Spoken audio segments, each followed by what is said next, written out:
Débat de clôture, last but not least, ici sur le plateau télé de FHP Direct. Nous allons faire un vrai débat politique et nous recevons deux parlementaires et une ancienne ministre, Elisabeth Hubert, et puis Lamine Garbi, le président de la Fédération de l'hospitalisation privée. Philippe Vigier, Jean-Carl Grelier, vous êtes deux parlementaires très investis dans le système de santé. Alors, je vais commencer comme ça, au hasard. Pourquoi êtes-vous si investi, vous, Jean-Carl Grelier, dans le système de santé? Parce que Philippe Vigier ou Elisabeth Hubert, nous les connaissons, ils sont médecins ou pharmaciens ou biologistes. Mais vous, vous êtes avocat. Et alors, vous êtes avocat, vous êtes député de la Sarthe. Alors, vous êtes député d'où exactement, Jean-Carl Grelier? De Grand Quart Nord-Est du département de la Sarthe, la Ferté-Bernard, Le Mans-Mamers. Je suis venu aux questions de santé parce que j'ai été élu local.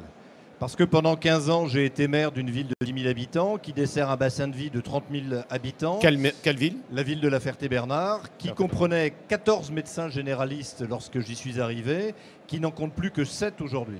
Et au fur et à mesure du départ de ces médecins, comme partout sur le territoire, comme partout pour chacun de mes collègues élus locaux, la population est venue frapper à la porte du maire en disant « Monsieur le maire, la santé est un bien précieux pour vous, pour nous, pour l'ensemble de nos compatriotes. Qu'est-ce qu'on fait? Il n'y a plus de médecins. On est inquiet pour nous, pour nos enfants et nos parents. » Et donc de là, je me suis penché sur ces questions de santé. J'ai essayé de trouver une solution. Voilà, j'ai bricolé, comme à peu près tous mes collègues. On fait au mieux des moyens qui sont les nôtres pour tenter de trouver une solution. Et puis, j'étais résolu, entrant à l'Assemblée nationale au mois de juin dernier, à prendre ce dossier en main et le partageant avec quelques autres de mes collègues pour faire émerger des idées. Le constat, on l'a tous fait. On le fait tous au quotidien dans nos territoires. Les solutions, on est tous à peu près d'accord sur les grands axes. On va y venir. On y viendra sûrement. La seule question qui vaille aujourd'hui, et c'est le sens du travail que fait notamment mon collègue Philippe Vigier, c'est quand. Quand bouge-t-on et quand se décide-t-on à prendre des décisions, non pas de communication, mais des décisions concrètes pour aujourd'hui et pour maintenant. Jean-Carl Grelier, j'ai deux questions pour engager notre débat à vous poser. La première, c'est franchement, ça intéresse vraiment vos électeurs, la santé, c'est-à-dire c'est vraiment une préoccupation, vous la voyez émerger. Est-ce que c'est un vrai sujet politique?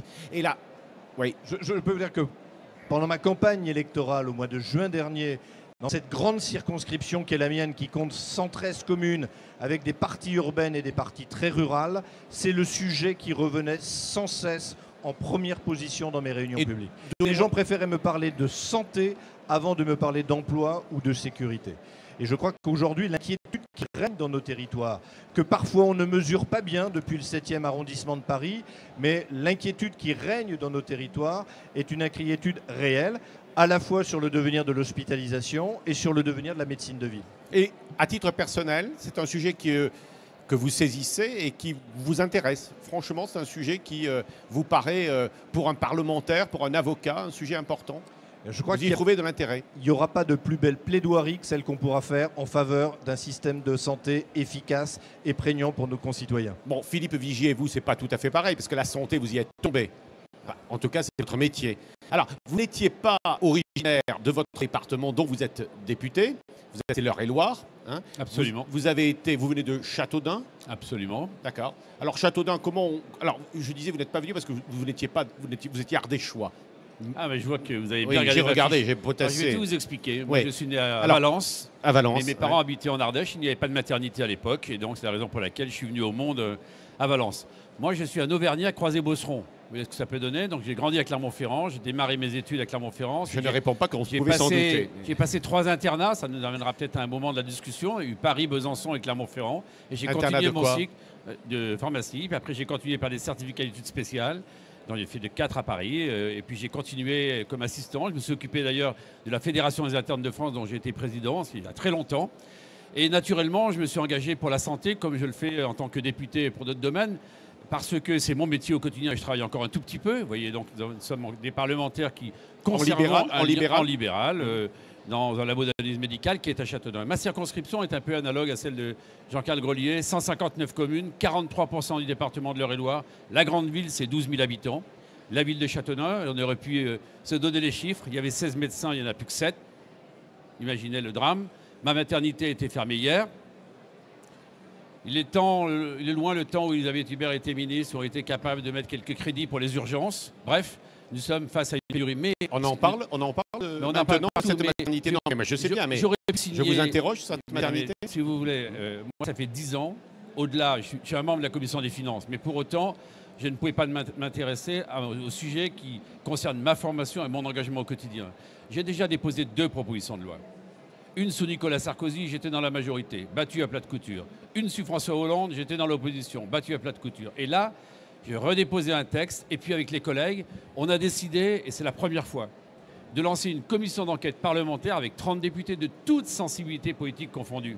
Parce que ce sujet traverse tous les bancs. C'est parce que, monsieur le député, je vous coupe. C'est pas rien une commission d'enquête. Mais c'est pas rien, c'est un boulot un peu titanesque. Vous voyez, demain matin, comme je dis, il y aura école à 8h30 du matin. Jean-Claude, d'ailleurs, présidera la commission demain matin jusqu'à midi et demi. Monsieur le député, quand on fait une commission d'enquête, il y a des accusés, il y a des avocats, mais il y a des accusés aussi. Non, mais on n'est pas là pour accuser. Non, mais nous, on doit faire des choses simples.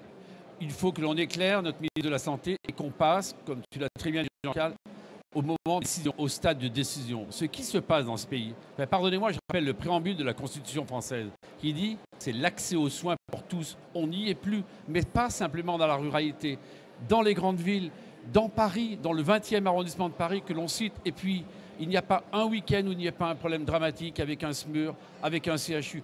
Tout le monde est affecté. Le système de santé est au bord du chaos total, avec plus de 3,5 milliards d'euros de déficit, avec un burn-out toujours plus prononcé pour l'ensemble des personnels, avec une remise en cause pour l'hospitalisation privée qui est gravissime, avec, et ça c'est encore plus grave, et Samarisol Touraine a malheureusement un rôle considérable là-dedans, avec le privé et le public qui ne se parlent pas ou si peu. Où est la qualité des soins? Où est le parcours des soins? Où sont les dépenses? Parce que c'est le plus gros budget de la nation. On l'oublie tous, c'est 480 milliards d'euros, bien plus que le budget du pays. Et donc c'est l'exigence. Et je vais vous dire une chose qui me fait chaud au cœur, Elisabeth Hubert donnera son expertise. Moi je sens que, quelles que soient les sensibilités politiques, maintenant on doit agir. On doit agir à très court terme, on fera des propositions audacieuses. On doit agir à moyen terme, on doit agir à long terme. Enfin, le dernier mot. Vous êtes dans un pays dans lequel il y a plus de 20 000 médecins, je pèse mes mots, qui exercent dans les hôpitaux et qui n'ont pas les qualifications reconnues pour aller mettre leur plaque en ville. C'est comme ça que ça se passe à Bourges, préfecture d'un département. L'ARS a pris une décision gravissime. C'est de dire que soit on ferme les urgences, soit on fait venir des mercenaires. Voilà où nous en sommes en 2018. Et nous avons combien d'enfants qui vont se faire former en Roumanie, qui payent combien de frais de scolarité et qui sont mauvais en plus quand ils reviennent. Donc il faut faire sauter le système. Votre docteur Elisabeth Hubert, votre diagnostic entre vos 2 voisins parlementaires qui disent ce qu'ils ont à dire, mais enfin qui poussent peut-être un peu le trait, hein. C'est une tribune après tout, nous sommes ici. Vous avez une double expérience de femme politique, vous avez même été ministre de la Santé, mais vous avez également une responsabilité institutionnelle. Vous êtes la présidente de la FNEAD, c'est-à-dire cette organisation qui est au centre également des soins. J'ai été un petit peu surpris de constater qu'on parle beaucoup de vous, peut-être à cause de vous, grâce à vous, cela étant en réalité qui représente assez peu la part de l'hospitalisation à domicile dans l'ensemble. Je verse ça à notre débat. La part de l'hospitalisation à domicile dans la part de l'hospitalisation est assez faible. Enfin bref, quel est, vous, votre diagnostic à la fois de médecin, de responsable d'institution, mais également, évidemment, de femme politique que vous avez été? Voilà, mais que je ne suis plus. Oui. Bon, alors justement. Et donc, ça me donne. Je suis entouré de personnes qui ont une totale liberté de langage et c'est bien. Ils ont à rendre compte à des électeurs et je suis passé par là pendant un certain nombre d'années et je sais combien c'est astreignant et je les admire d'assumer cette mission. Vous ne recommenceriez pas? Je ne recommencerai à aucun prix. Donc précisément, je suis moins pessimiste. Non pas parce que j'aime bien être en contradiction avec les uns et les autres, tout simplement parce que lorsque vous avez évoqué ce que je faisais, il se trouve que j'ai aussi des établissements d'hospitalisation à domicile que je gère et qui sont dans des endroits difficiles. La Lozère, la Haute-Marne, le sud de Lyon, le nord de la Nièvre, des endroits charmants, mais pas obligatoirement d'une très grande simplicité quand il s'agit de faire une offre de santé. Et ce que je constate, c'est qu'on peut y arriver. On a simplement un immense tort. Et le tort, il est collectif. Et c'est vrai qu'il y a une petite dizaine d'années, quand j'ai commis un rapport sur la médecine de proximité, et ça va d'ailleurs tout à fait dans le sens de ce qu'évoque Philippe Vigier, j'avais évoqué à l'époque qu'il y avait des mesures qui étaient des mesures à prendre avec des effets qui se donneraient à long terme, d'autres à moyen terme et d'autres à court terme. C'était il y a bientôt 10 ans. Les 2 points à long terme, et donc qui pourraient donner des effets maintenant sur lesquels j'avais insisté, c'était la formation des médecins et c'était l'investissement que nous devions avoir dans tous les systèmes de télésanté. Ni l'un ni l'autre n'ont été à l'époque faits. Un certain nombre de mesures sont en train d'être prises, mais des années après. Et cela a quoi comme incidence? Et je pense que c'est cela dont il faut avoir conscience, et c'est peut-être pour ça que je suis moins pessimiste. C'est que nous avons dans ce pays eu le tort de ne pas prendre en compte les formidables progrès qui avaient été ceux des thérapeutiques et ceux des techniques. Et que nous avons été, à l'inverse d'un certain nombre d'autres pays, incapables de modifier notre organisation. Nous avons continué à penser hôpital en pensant hébergement hospitalier. Nous n'avons pas du tout mesuré que ce que nous avions comme possibilité, comme outil, nous permettait de réduire beaucoup plus les durées d'hospitalisation, ce que l'hospitalisation privée a d'ailleurs fait avant. Excusez-moi, pour bien comprendre, vous parlez des outils digitaux, vous parlez des systèmes... Je parle de télésanté, je parle des outils digitaux, je parle de toutes les possibilités qui sont aujourd'hui... C'est encore assez émergent quand même. Oui, mais on a toutes les possibilités. Avouez qu'il est quand même pour le moins paradoxal que cela soit encore émergent quand aujourd'hui, bon, même s'il y a de temps en temps des accidents, on est en train d'imaginer laisser des voitures conduire en vos lieux et places sans qu'il n'y ait personne au volant. Quand on est en train aujourd'hui de se dire qu'on peut faire des interventions alors que le chirurgien est de l'autre côté de l'Atlantique et que le malade sera... Vous ne voulez pas qu'on de ce supprime côté. tous les ambulanciers? Non, mais ce que je veux dire, c'est que nous n'avons pas, et je pense que c'est important parce que nous devons au moins ne pas reproduire les mêmes erreurs, c'est-à-dire que ces innovations organisationnelles, et vous avez eu la gentillesse de rappeler que je faisais de l'hospitalisation à domicile, je me place dans ces innovations organisationnelles. Nous avons effectivement toutes les possibilités. Aujourd'hui, nous avons les outils, et là je rejoins tout à fait Jean-Carl et Philippe quand ils disent so what? Maintenant, on arrête. 1 an, les groupes de travail, les rapports, les commissions, etc. Nous y allons. Il faut agir. Nous avons les outils. Nous avons, et je pense, et c'est ce que je disais il y a quelques instants, et je pense, je ne veux pas préjuger de ce que va dire Lamine, mais je le soupçonne, c'est que je pense que nous avons un avantage par rapport à ce qu'il y avait il y a quelques années, c'est que les oppositions, les fossés béants qui existaient entre le public et le privé, le sanitaire et le médico-social, l'ambulatoire et l'hospitalisation, je ne les ressens plus avec la même acuité. Nous faisons, non seulement sur les bancs politiques, mais nous faisons tous la même analyse et nous avons envie effectivement que cela bouge. Et c'est pour ça que je dis que maintenant, il faut cesser de tergiverser. Et il ne faut certainement pas, surtout pas, se dire que l'on va refaire de nouvelles choses. Nous avons les outils. Mettons-le en œuvre, faisons en sorte que les acteurs travaillent ensemble. Oui, alors simplement, on va donner la parole, si vous le voulez bien, à Lamine Garbi qui nous donnera son diagnostic. Mais petite remarque, tous les deux, vous êtes dans l'opposition. Alors vous parlez haut et fort, mais parce que vous tenez votre rôle, vous êtes dans l'opposition. Quand on est dans la majorité, on passe aux actes, mais c'est quand même plus compliqué. Vous êtes UDI, vous êtes les Républicains. Est-ce que quand vous étiez vous-même aux manettes, vos camarades politiques, ils ont bien vu que c'était quand même plus facile. Le système est compliqué. Je vous l'ai dit tout à l'heure, il faut savoir franchir les frontières lorsque l'essentiel est en jeu. Et Elisabeth l'a très bien dit, l'essentiel est en jeu. On partage une grande partie de ce qu'elle vient de dire. Le diagnostic, chacun reconnaît que c'est le même. Il faut rapprocher public-privé. Elisabeth Hubert a dit, évidemment, il y a l'hospitalisation à domicile. L'ambulatoire fait qu'il y a du nouveau besoin. Mais je voudrais simplement lui dire une chose sur la télémédecine. Moi aussi, je suis un ambassadeur de la télémédecine. Mais pour que la télémédecine ait une bonne résolution d'image, il faut quoi, Elisabeth Hubert? Il faut 1 giga, parce que je vous parlais concret. On ne va pas se raconter des histoires. Ce n'est pas avec le plan gouvernemental à 30 mégaoctets que vous allez mettre une bonne résolution d'image. Ma fille est radiologue.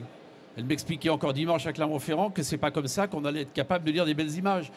Deuxièmement, où est la nomenclature des actes de télémédecine? Elle n'existe pas. Où est-ce qu'on met les cabines de télémédecine? Enfin, ça avance, dans les mairies, ça avance, monsieur le député, non, ça avance. Ça n'avance pas. Nous sommes en train d'auditionner. On va faire un travail très structuré, très organisé. Enfin, sur le plan de la télémédecine. Je crois... Non, mais attendez. Il faut d'abord, quels sont les actes qui peuvent relever de la télémédecine? Quels sont ceux qui n'en relèvent pas? Quels sont ceux qui pourront être, comme ça vient d'être dit à l'instant, par exemple, moi j'ai des images de télémédecine à Châteaudun et à Vendôme qui partent en interprétation à Bordeaux la nuit. Combien est payé le praticien au bout de la ligne, à votre avis? Oui, enfin c'est en Non mais cours attendez, 12,52 €. Est-ce que à 12,52 €, vous allez vous lever la nuit pour aller lire l'image? Ça n'existe. Je ne suis pas le porte-parole de M. Revel, mais simplement ce que je veux dire. Ça avance, non? La télémédecine est d'abord, la télémédecine, c'est quoi? C'est l'avenir du numérique. Le numérique, c'est comme l'arrivée de l'eau, c'est comme l'arrivée de l'électricité. C'est une révolution complète pour tous les métiers et en particulier une chance formidable pour la médecine. Il faut l'organiser, le structurer, mettre les vrais professionnels. On a vu le professeur Simon qui s'occupe de tout cela. Mais ce n'est pas encore bouclé, mais je vous assure que l'urgence de l'urgence, je l'ai dit pas plus tard que ce matin à un membre du gouvernement, il faut un plan numérique pour qu'en 2021, la France soit une terre d'exemple. La deuxième chose, public-privé, c'est vrai, Elisabeth, vous avez raison, c'est plus la guerre des tranchées. Maintenant, je vais vous dire une chose de très simple. Je suis pour la suppression des groupements hospitaliers de territoire. Parce qu'il n'y a que la sphère publique qui aspire les petits hôpitaux. Où sont les privés? Ils n'existent pas. Il faut inventer un nouveau style que nous proposerons avec la commission d'enquête qui s'appellera, je ne sais pas comment, ça pourrait être un groupement de santé de territoire. Parce qu'une clinique privée, elle a une délégation de service public, donc elle doit apporter la même qualité de soins. Si on n'arrive pas à faire ça, on n'y arrivera pas. J'essaye de le faire modestement entre Vendôme et Châteaudun et une clinique privée. On me le refuse. L'ARS me dit non, non.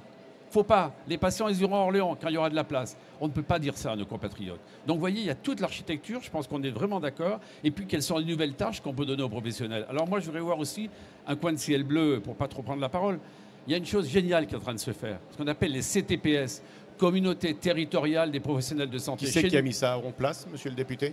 C'est le gouvernement le précédent qui l'a lancé, très bien. Nous, on vient de la voir aboutir, on vient de signer, 220 professionnels. La prévention est au rendez-vous. Elisabeth, quand vous étiez ministre, il y avait beaucoup plus de crédits de prévention. Qu'est-ce qu'ils font dans le budget 2018, les crédits de prévention? Ils diminuent. Et on nous raconte après qu'il faut plus de prévention, mais on fait le contraire dans le budget. Deuxièmement, les CTPS, c'est la mise en réseau, c'est la responsabilisation de chacun des acteurs de la santé. Remettre l'infirmière au cœur du dispositif, avec le médecin, avec tous les autres professionnels. Et ça, c'est une chance extraordinaire. Mais comment vous faites tourner une CTPS? Qu'est-ce qui fait le boulot administratif au quotidien? Qui finance tout ça? Ça ne marche pas. On va essayer de prendre sujet par sujet. Lamine Garbi, alors chacun d'entre vous à peu près, et vous en particulier, vous avez produit des documents. C'est à la fois sans doute important, c'est à la fois peut-être même une mode, si je provoquais un peu. Vous avez votre document sur la transformation, vous faites un livre blanc, vous, une commission d'enquête, le rapport de Madame Hubert, beaucoup de production. Vous, la transformation, franchement, pourquoi faudrait-il transformer tout ce système de santé? Selon vous, vous ne vous portez pas si mal aujourd'hui. D'abord, je suis ravi d'entendre tout ce qui a été dit parce que j'ai l'impression qu'ils font un peu mon job. Hein. C'est des paroles un peu de syndicalistes qui sont fortes et qui sont bien vraies. C'est vrai que la guerre publique-privée, on l'a arrêtée, on s'en porte bien. Mais par contre, je ne sais pas si on entend bien, j'ai pas trop de retour. Ouais, il n'y a pas de retour.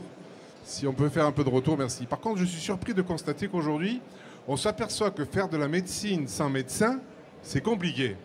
Ben oui, vous l'avez dit, on recale nos gamins à 15 de moyenne en première année de médecine. Ils sont 3000, il y en a 200 qui passent. Il y a un film qui sort à la rentrée qui est magnifique. Sur la détresse des étudiants en première année de médecine. Je pense que là aussi, il y a un vrai problème. Il y a un problème sur ces médecins mercenaires. Vous l'avez dit, monsieur le député, je suis ravi. Vous avez vu qu'ils ont monté une association et qu'ils sont en train de boycotter les gardes. C'est insupportable. Insupportable. La indigne. ministre en a parlé hier. Elle a dit qu'il ne fallait pas céder au chantage. C'est très bien. Maintenant, il faut se rendre compte d'une chose. C'est que, en tant que syndicaliste, en tant qu'également directeur d'établissement, président de groupe, tout ne va pas si mal. Sinon, on ne ferait pas notre métier correctement. Elisabeth l'a dit, on est sur des territoires reculés et isolés. La permanence des soins, on la connaît. Mais c'est vrai qu'il faut faire évoluer le système. Mais d'un autre côté, on ne peut pas demander aux médecins d'être là du lundi au vendredi, de recevoir des caillasses quand ils sortent le soir en garde et en astreinte. Il y a 1000 agressions de médecins chaque année. Et leur dire, vous allez continuer à faire la permanence. C'est fini. De penser que les médecins vont revenir dans le tour de garde comme il y a 20 ans, c'est terminé. C'est terminé, ils n'iront plus. Alors, quelle solution? On a fait des propositions, dont une, qui est de créer des centres de premier recours. C'est-à-dire mettre ensemble des médecins volontaires, des paramédicaux, de l'imagerie. Parce qu'aujourd'hui, l'imagerie, il faut un radiologue, c'est sûr. Mais attention, La machine a remplacé les bras il y a 100 ans. Aujourd'hui, l'intelligence artificielle va remplacer nos cerveaux. Une analyse de scanner, un œil humain, si vous voulez, peut revoir une centaine de couleurs, une dizaine de couleurs de gris différents. La machine, c'est plus de 100. Un scanner est interprété pour 2 $ dans les Philippines. Aujourd'hui, c'est ça que vous souhaitez? Non, mais il faut qu'on fasse attention, il faut qu'on se structure. Et pour se structurer, nos centres de premier recours, il y aurait de l'imagerie reliée à des radiologues, mais qui ne sont pas sur place. Ce n'est pas possible d'avoir des radiologues sur place. De la biologie, avec des automates, et que l'on puisse aller dans les territoires où il n'y a personne. En ville aussi. Mais pas aux Philippines, Lamine Garbi, rassurez-moi. C'était pour expliquer que si on continuait à faire en sorte que les médecins ne puissent pas accéder, je dirais, à des plateaux techniques, sur le territoire de manière déportée, on aurait une sous-traitance, on aurait ce qu'on appelle une ubérisation de la médecine. C'est le danger aujourd'hui. Oui, je suis content que vous parlez de ça parce que c'est concret. Mais visiblement, ces centres, d'abord, vous essayez de les développer, en tout cas, vous développez au moins l'idée. Visiblement, ça ne fait pas plaisir à tout le monde. Il y a encore quelques corporatismes, quelques inquiétudes. Parce que même chez les parlementaires. Parce que c'est vrai que lorsque le privé à but lucratif que je représente et dont je suis fier, parce qu'on est au service du public, on est service public. Lorsque le privé à but lucratif s'intéresse aux missions de service public, on se dit tiens, c'est bizarre, qu'est-ce qui se passe? Il y a 15 ans, on s'est intéressé aux urgences. Tout le monde me disait mais qu'est-ce que tu fous dans les urgences? Tu vas avoir les plus grandes peines du monde à organiser tes plateaux techniques, tu vas être désorganisé. Et j'expliquais non, ceux qui rendent un service et prendre en charge des patients en urgence, c'est un des premiers services quand on est établissement, un des premiers. Il y en a tellement d'autres. Enfin, vous n'avez pas non plus des établissements partout, parce que vous avez parlé de Lozère. Je ne sais pas si vous avez des cliniques en Lozère, probablement, mais enfin, il n'y a pas des cliniques partout en Lozère. C'est un département que je connais bien. Non, mais alors... Il y a 1000 cliniques, 1500 hôpitaux publics, 1000 établissements à but non lucratif. Vous pensez que vous pouvez mailler? Mais il y en a trop. Sur les GHT, je ne partage pas forcément votre analyse de les supprimer tout de suite. Il faut attendre qu'ils se restructurent, qu'ils achètent mieux entre eux et qu'ils puissent se réorganiser et fermer peut-être... Lamine Garbi donne quelques minutes au bourreau. Oui, il faut qu'ils se restructurent et qu'ils arrêtent peut-être de faire la même chose à 10 km avec 2 lignes de garde et qu'ils se restructurent et qu'ils reconditionnent certains établissements. Et surtout qu'on y soit intégré. C'est un non-sens. Et tout ce qui est excessif n'a pas de sens. Que vous dit le président de la Fédération hospitalière de France, qui était là il y a quelques minutes et avec nous sommes là, regardez, nous sommes là. Il nous écoute peut-être. C'est magnifique, nous sommes au centre de la FHF. Demain, nous serons au centre des GHT. Le diagnostic, vous là, sur notamment, d'ailleurs, je voulais vous... Je suis d'accord avec vous et puis avec nos amis pour dire que, effectivement, l'hospitalisation à domicile, c'était une forme d'innovation. Enfin, qui date quand même, Elisabeth Hubert. Mais pourquoi on ne la développe pas plus? C'est-à-dire, en fait, l'hospitalisation ouverte. Je ne sais pas, vous en avez beaucoup de centres, vous, d'HAD? On en a une soixantaine. À titre personnel, j'ai créé la première HTD dans la région sud il y a 10 ans. Il y a des freins. Et les freins, Elisabeth va vous les démontrer, mais il y a des freins. On souhaite tous le développer, mais on n'arrive pas à dépasser une certaine capacité de 30 à 40 ou 50 patients. C'est un regret que nous avons, c'est une volonté de développer, mais je profite de la présence d'Elisabeth parce que c'est un des moteurs de l'HAD. Et c'est vrai que vous l'avez dit, c'est peut-être sa personnalité qui fait que l'HAD est mise toujours en avant et est accompagnée. Tu es la seule à avoir des hausses de tarifs alors que nous n'avons que des baisses. Ah. Donc j'aimerais que tu m'expliques comment il faut faire. Donc votre talent n'est pas inutile à vos intérêts, Elisabeth Hubert. C'est ce que doit vouloir dire Lamine Garbi. Je ne regrette absolument pas d'être présent à cette table ronde. J'entends des jolies chansons à mes oreilles, beaucoup plus sérieusement. Non, ce que je crois, c'est que nous sommes effectivement à un moment où nous allons les uns ou les autres devoir néanmoins revoir nos modes de pensée. Quand vous évoquez la question de l'hospitalisation à domicile, c'est un outil parmi d'autres, mais c'est surtout, lorsqu'on est dans les hôpitaux, ne pas obligatoirement, ce qu'on a pu connaître quand on a fait nos études dans ce milieu-là il y a un certain nombre d'années, se dire on met le patient dans un lit et puis après on va commencer un certain nombre d'examens. Quand j'évoque le fait qu'il ne faut pas confondre hospitalisation et hébergement hospitalier, c'est un élément déterminant. Et c'est très lié à un certain nombre d'autres sujets comme celui de la formation. Si vous mettez des étudiants qu'en CHU, si vous les envoyez si tardivement regarder ce qui se passe comme autre forme de la médecine, ils en ont une vision qui n'est plus tout à fait la bonne. Donc je crois, si vous voulez, qu'il nous faut penser penser les systèmes différemment. J'étais médecin libéral, donc j'ai toujours encore un petit peu de mal à évoquer des centres très structurés autour de professionnels libéraux. Ce que je pense, néanmoins, c'est qu'ils sont devant eux-mêmes une énorme responsabilité qui est celle de devoir se structurer. C'est aussi une autre responsabilité, c'était un point que j'avais évoqué il y a 10 ans, qui était celui de la valeur ajoutée. J'étais médecin généraliste. Est-ce que effectivement de reproduire des papiers, de suivre un patient qui va bien, de le voir tous les mois, est-ce que c'est de la valeur ajoutée de l'acte médical qui, dans son élément le plus riche, le plus noble, est celui du diagnostic et de la thérapeutique. Oui, mais alors ça on sait ce que ça veut dire. Ça veut dire coopération entre les médecins et les soignants. Mais bien sûr, ça veut dire qu'il y a des infirmières de pratique avancée qui vont se mettre en place. Est-ce que vos camarades syndicalistes, je ne les cite pas parce qu'ils ne sont pas là pour se défendre, sont tous d'accord avec vous, Elisabeth Hubert? Mais vous savez, d'abord, ils n'ont pas à être d'accord avec moi. Nous sommes les uns ou les autres tout à fait libres de nos opinions. Ce que je sais, parce que ça m'arrive aussi, même si avec gentillesse, la mine me dit que j'obtiens un certain nombre de choses, nous sommes de temps en temps, et dans notre représentation et en politique, dans la posture. Il n'empêche, vous allez avoir d'ici quelques jours sortir le rapport du Haut Conseil pour l'avenir de l'assurance maladie sur le sujet de la transformation. Ça tient certainement au talon de sa présidente, mais il y a effectivement un relatif consensus sur un certain nombre de grandes notions qui sont en train de se dévoiler. Ce que je crois, c'est que je mets surtout en garde, moi je suis, et là je ne suis pas tout à fait d'accord, comme la mine d'ailleurs, sur on supprime les GHT. Nous sommes effectivement aujourd'hui dans un point, c'est surtout qu'il n'y ait plus de grandes lois sur la santé. Pas de grandes lois sur la santé. Des ajustements sur les GHT, un amendement, faire ce qui, dans les faits, ici ou là, est en train de se faire, parce que n'oublions pas, il y a des territoires où les cliniques et les hôpitaux travaillent ensemble et ils sont obligés de le faire. Vous voulez dire qu'il ne faut pas que les associer je vous au coupe, GHT. D'accord. Voilà. Mais vous voulez dire qu'il ne faut pas que les politiques s'occupent trop de santé, c'est ça? C'est pas ça, c'est pas vraiment ça. Ce qui m'embête, et ça c'est un énorme problème de la responsabilité politique, c'est la conjonction du temps politique, de l'action et après de la réélection. Et ce qui me gêne, c'est qu'on a une fâcheuse tendance à mettre des dispositifs, à ne pas en attendre qu'ils soient évalués, à en mettre de nouveaux, bien sûr, surtout en ne supprimant pas les précédents. Et nous sommes aujourd'hui dans un système de santé qui est rendu illisible pour nos concitoyens et qui, à mon sens, amène pour une part, pas totalement, un certain nombre de difficultés que les deux parlementaires vivent sur le terrain et qui sont aussi liées à ce que se ressentent leurs concitoyens. J'aimerais vous demander à tous les trois, vous avez dit que le diagnostic était fait. Franchement, ça pose question.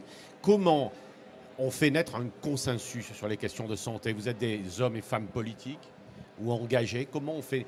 Nous avons reçu il y a quelques instants ici l'ambassadrice du Danemark. J'ai animé un débat sur le Danemark, un échange entre France et Danemark. C'est extraordinaire, cette capacité à, non pas d'ailleurs créer un consensus sur rien, c'est-à-dire réfléchir longtemps et ensuite agir. Vous êtes au pouvoir, puisque tous les trois, en tout cas aujourd'hui, entre tous les deux, ce n'est pas votre majorité. Bon, vous attendez un petit peu. Bon, quelles sont les mesures, non, en d'autres termes, quelles sont les mesures que 2 ou 3 mesures, ne nous donnez pas vos 28, monsieur. Si, j'ai bien ne nous donnez pas vos 28. De manière totalement exhaustive. 2 ou 3 mesures phares, essentielles, importantes, monsieur Grelier, pour ce document, qui sont comprises dans ce document, l'avenir de la santé. Et vous, votre commission d'enquête? Premier élément, si vous m'y autorisez, je crois que, et ça ressort de ce qui a été dit à la fois par Lamine Garbi, par Elisabeth Morin et aussi par mon collègue Philippe Vigier, on est effectivement au pied du mur. Et c'est peut-être parce qu'on est au pied du mur que tout peut bouger. Parce que je n'ai jamais senti, dans ces domaines de santé, autant de prise de conscience de gens qui pouvaient avoir des positions radicalement opposées les uns avec les autres, qu'il y a eu aujourd'hui une très forte nécessité à ce que les choses bougent. Et moi, je ne suis pas un grand fan non plus des GHT, mais je pense que le GHT peut être le bon cadre pour un vrai dialogue entre le public et le privé. Et pas seulement avec le public et le privé. Il faut aussi inclure dans les GHT l'ensemble des professionnels de santé, ceux qui sont sur le terrain et qui sont les prescripteurs de l'hospitalisation, qu'elle soit publique ou qu'elle soit privée. À mes yeux, s'il doit y avoir plusieurs mesures, la première mesure, c'est de repositionner dans notre façon de concevoir l'accès à la santé, le patient au cœur du dispositif. Et pour remettre le patient au cœur du dispositif, il faut qu'on redonne leur juste place à chacun des acteurs du monde de la santé. Un pharmacien, c'est pas simplement un marchand de pilules, c'est un professionnel de santé. Une infirmière, c'est pas la dame gentille qui prend soin des personnes âgées, c'est un professionnel de santé. Un kiné, c'est pas quelqu'un qui vous met 2 heures sur un vélo et qui part faire autre chose, c'est un professionnel de santé. Et il faut que ces gens-là, en premier rang, en premier recours, sous le contrôle, dans la collaboration, dans le dialogue horizontal et transversal avec les médecins, soient en capacité à prendre en charge les patients. Moi, je vais plus loin que les CPST, je propose le village de la santé. Le village de la santé qui doit être un réseau. Et croyez-moi, dans les territoires ruraux qui sont les nôtres, le mot village, il pèse encore quelque chose aujourd'hui. Et ce village de la santé permettrait aussi l'implication des collectivités locales. Je suis inquiet de voir les collectivités locales investir des millions d'euros dans des MST. La ministre propose d'en multiplier par 2 le nombre sur le territoire. Dans la plupart des cas, elles n'ont pas permis d'attirer de nouveaux professionnels. C'est MST ou MSP ? Les MSP, pardon. Merci, monsieur le député. Et la deuxième mesure, si vous m'y autorisez, reprenons, c'est une mesure à moyen terme, mais reprenons de pied en cap le cursus des études médicales. Monsieur Grelier, Jean-Carl Grelier, votre proposition numéro 6, vous l'avez en mémoire ? Pas dans l'ordre, mais si alors, vous allez rémunérer le temps de prévention des médecins généralistes, comment vous faites en pratique? Vous avez aujourd'hui 2 outils pour cela. Vous avez un dans la convention qui a été signée en 2017. Vous avez la consultation complexe. On peut considérer que la prévention s'assimile à une consultation complexe et donner au médecin le temps de le faire. C'est le médecin généraliste est celui qui connaît le mieux son patient. Quand vous avez envie d'arrêter de fumer, si le médecin généraliste a 25 personnes dans sa salle d'attente, il va vous parler 5 minutes du patch éventuellement ou du traitement nicotinique, et puis ça va s'arrêter là. S'il a 45 minutes devant lui, qu'on peut prendre les choses dans les délais, qu'il vous connaît bien, qu'il sait psychologiquement la mesure qui est la bonne pour vous, et qu'il est en plus rémunéré pour ce travail-là, il le fera. Et puis vous avez un deuxième moyen de rémunération, puisqu'on va vers, à l'hôpital, comme dans la médecine de ville, une rémunération mixte, forfaitaire et à l'activité. Vous avez la ROSP. Si la prévention rentre pas dans la mission de service public d'un médecin, je ne vois pas très bien ce qui peut rentrer dedans. Vous supprimez le CN. Il faut supprimer vous l'avez dit. Oui, il faut supprimer le CN parce que classer des étudiants, c'est sans doute pas idiot. Dans tous les cursus d'études, on le fait. Par contre, hiérarchiser les spécialités... Pourquoi votre majorité ne l'a pas fait? Maintenant, c'est un consensus. Je veux dire... D'abord, j'étais pas parlementaire, c'est sans doute pour ça qu'il manquait de bonnes idées, mais il y a eu tellement de gens brillants avant moi, dont Elisabeth Hubert. Mais si on devait porter aujourd'hui le poids et la responsabilité de ce qui ne s'est pas fait sur les 20 dernières années, on n'irait pas jusqu'au bout. Donc, supprimons le CN. Moi, ok, d'accord. Ça vous va comme ça? Non, mais le temps passe. Numerus clausus, vous êtes pour ou contre? Vous le supprimez? Je suis intimement persuadé qu'aujourd'hui, le problème des médecins n'est pas le nombre de médecins que l'on diplôme, mais la répartition à l'intérieur des spécialités médicales. Et vous le supprimez ou pas? Je l'ouvre, je l'agrandis. C'est-à-dire qu'en fait, on ne peut pas rester avec le nombre de médecins. Je vais revenir là-dessus. Trois mesures. Oui, mais avant de parler des mesures, je vais faire une petite rectification. Les journalistes, par moments, aiment bien être lapidaires. Je n'ai pas dit on supprime les GHT. J'ai dit on arrête le GHT, mais on crée une structure immédiatement. Par amendement, ça me va très bien. On ne peut pas dire tous que public et privé doivent travailler ensemble et pas l'institutionnaliser. Deuxièmement, je casse la bureaucratie. Les ARS sont des machines bureaucratiques. Il y a maintenant une diarchie dans ce pays. Il y a le préfet et il y a le préfet sanitaire. Et on ne se parle pas. L'État, il a une voix et elle est indivisible. Et ça, on le vit sur le terrain. Ça, il faut le faire sauter tout de suite. Vous êtes un décentralisateur ou un Je suis très décentralisateur. Mais je préfère que mon préfet de département, je sois en prise directe avec lui, plutôt qu'avoir une directrice d'ARS qui a 6 départements qu'on ne voit jamais. La troisième chose... Les préfets de département, monsieur, il n'y en a plus ou quasiment plus. Pas du tout. Ils font leur boulot au quotidien. Enfin, ils font la police, ils font la sécurité, ils ne font pas la santé. Absolument pas. Venez une journée avec moi, vous verrez à quoi sert un préfet. On a démarré ce matin à 7h30 avec la préfète. Je pense que ce Donc on rétablit les DAS et on rétablit... Non, on ne se rétablit pas. Ce n'est pas un problème de rétablir les DAS. Si on supprime les ARS. Vous laissez la direction ARS, vous l'intégrez dans les 4 directions qu'ont les préfectures. Non, mais faites-moi confiance, ça marche. Et pourtant, je suis plutôt un parlementaire interventionniste. Ensuite, la question qui a été posée tout à l'heure, c'est... l'examen national classant, donc en clair, il faut que vous sachiez bien les choses. est-ce qu'on a plus d'heures de médecins disponibles en 2018 qu'on en avait en 90? La réponse est non, parce que les 35 heures sont passées par là, parce que la profession s'est féminisée, parce qu'il y a 15 millions d'habitants en plus, et parce qu'on se soigne plus. Personne ne peut dire le contraire. La deuxième chose, en revanche, il y a des tâches qu'on peut déléguer beaucoup plus. Tu l'as dit, Jean-Carl, tout à l'heure. C'est vrai, c'est pour ça que les CPTS, c'est un bon moyen. On peut les appeler les villages. Moi, le village de santé, ça me va très, très bien. Donc, dans chaque département, il faut raisonner par territoire. Je m'explique. Le Premier ministre, d'ailleurs, a dit des choses assez fortes à Cahors. Il a dit qu'il faut raisonner à l'échelle d'un territoire et être capable d'imaginer un parcours de soins dans un territoire. Moi, je suis biologiste. C'est la seule profession de santé qui soit accréditée. Donc, je souhaite que la prise en charge des patients soit la plus... Non, mais avec une accréditation extérieure qu'OFRAC. Et je vous assure, si vous n'avez pas les bons éléments, d'ailleurs, le responsable, il n'est pas loin d'ici, c'est un de nous, Michel Ballereau, qui était à l'époque au cabinet de la ministre Roselyne Bachelot.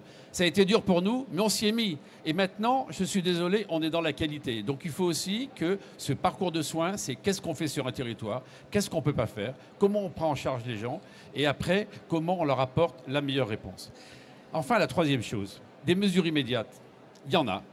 Ça a été dit tout à l'heure, il faut sortir les internes des CHU. Nous avons le président de la conférence des doyens qui est venu nous voir. Enfin, ils vont sortir des CHU. Et il faut les mettre carrément 12 mois, 18 mois auprès d'un médecin généraliste qui accepte de les former dans une maison de santé, dans un centre hospitalier, un petit centre hospitalier, parce que là, ils vivront l'expérience de terrain.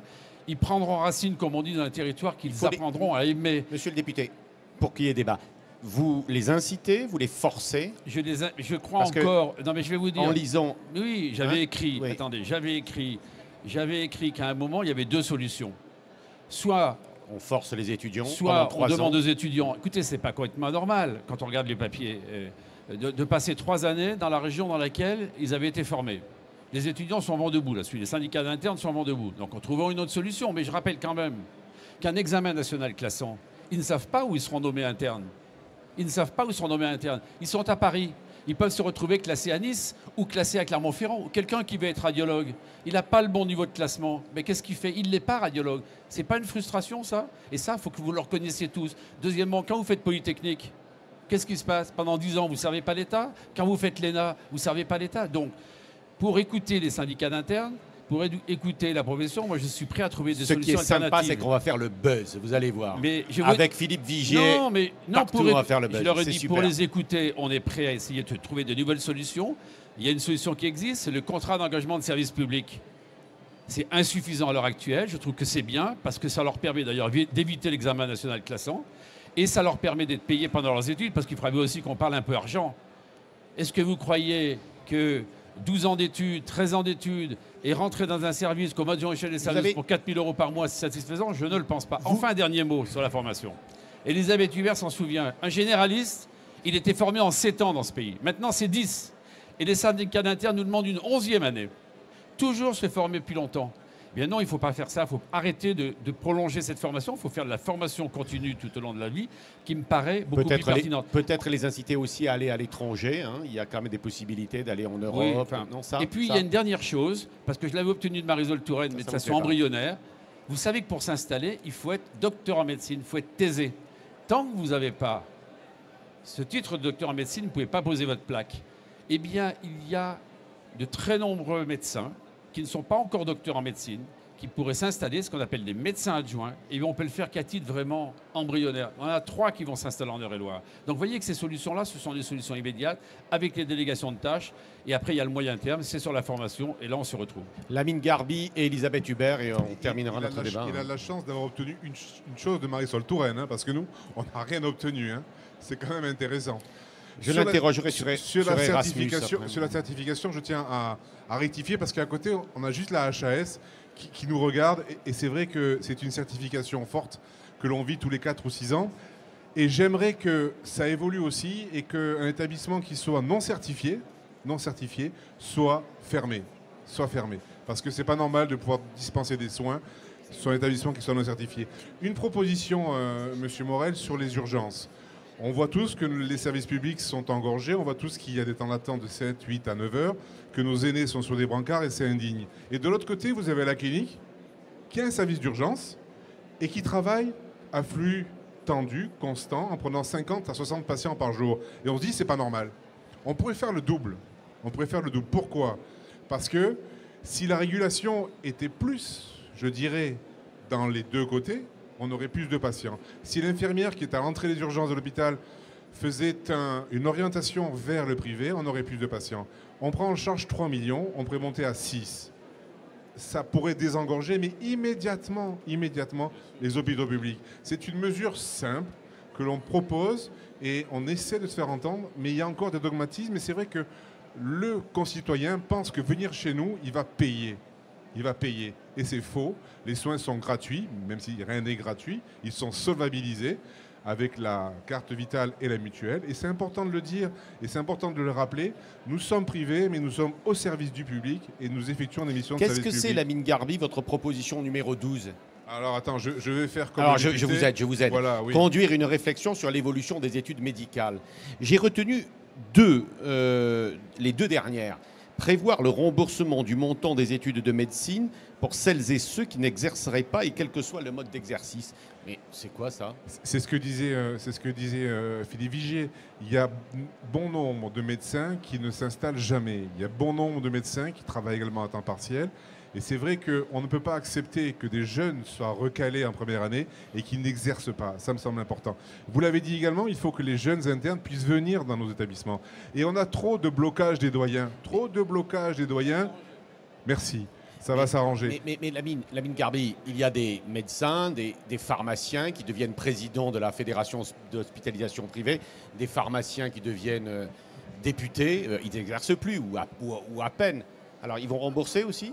Si vous voulez savoir si c'est encore fait les prises de sang, venez lundi matin. Alors, je pense que vous allez rembourser ?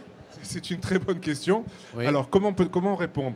Je vais sortir ma carte professionnelle et je suis pharmacien gérant depuis 25 ans. Et mon numéro, c'est 90 801H. Bon, voilà. Vous avez réponse à tout. Maintenant, si vous me posez des questions sur le terrain, peut-être que j'aurai quelques éloignements avec la connaissance. Mais je suis toujours inscrit à l'ordre et je suis pharmacien gérant. Adapter le numerus clausus, ça veut dire quoi ? Vous ne le supprimez pas, vous ? Il faut l'ouvrir. On peut pas le supprimer, c'est pas possible.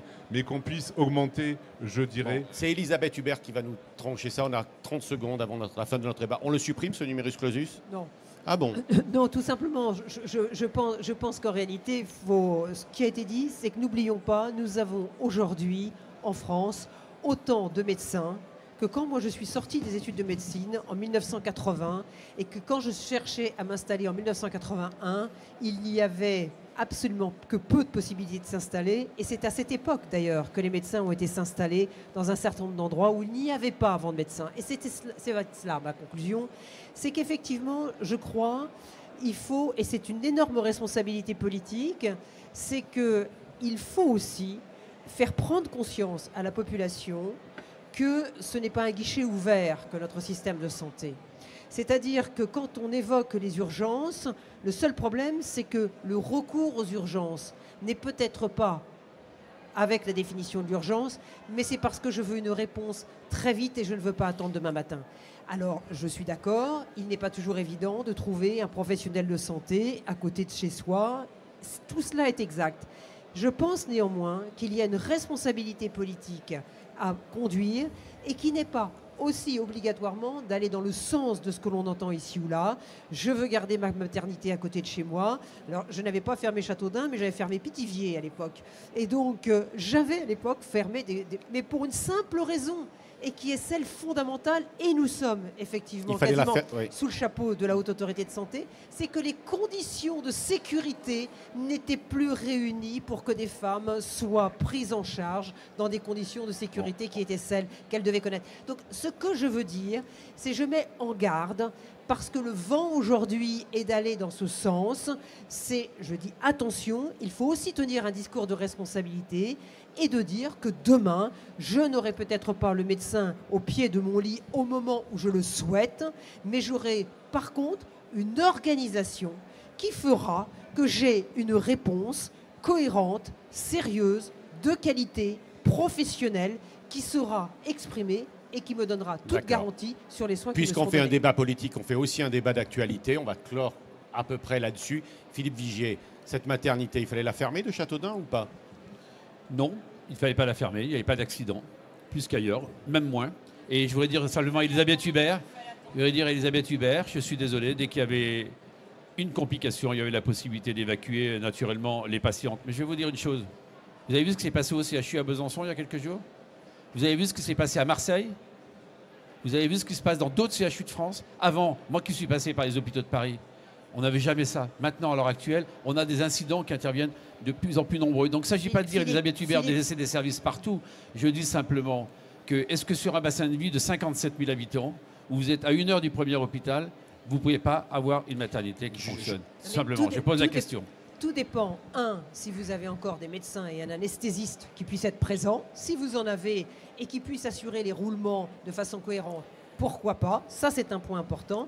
Et la deuxième chose, il faut aussi, là comme ailleurs, changer notre mode de pensée. Une femme qui accouche dans tout un tas d'autres pays, vous avez parlé du Danemark, et on pourrait en citer tout un tas d'autres exemples, les femmes ne restent pas plusieurs jours à la maternité, elles viennent accoucher, c'est-à-dire le geste qui est un élément de danger, il est pris en charge dans une unité sécurisée. C'est ce qui fait aussi qu'aujourd'hui on a des maisons de naissance qui sont en train de se créer, près de maternité. Donc là aussi, il faut que nous imaginions des systèmes différents de ce que nous avons connu jusqu'à Moi, j'ai aujourd'hui. l'impression, Lamine Garbi, que l'on a finalement, et c'est normal, nous sommes en France, nous avons bien travaillé sur le discours de la méthode. Je ne suis pas sûr que nous ayons encore édité le dictionnaire de la méthode. Conclusion. Juste que l'on fasse confiance aux acteurs de terrain. Le métier, on le connaît, le job, on sait le faire. Qu'on libère le carcan administratif, que l'ARS ne soit plus le régulateur et l'ordonnateur, et que l'on puisse avoir un peu d'autonomie. Ça me semble important. Pardon, allez-y, terminez. Non, je vais vous laisser conclure, mais j'aimerais dire un petit mot, enfin, mais en dehors de la table ronde, mais tous ensemble. Donc je vous laisse conclure. Oui, eh bien tout simplement pour vous dire merci d'avoir accueilli ce plateau télé. Et puis il faut remercier vos équipes, notamment. C'est ce que je vais faire. On les cite. Benjamin Azogui, Benjamin, Béatrice Noëlec, voilà. Valérie Gobert, Valérie, Marion Servol, oui.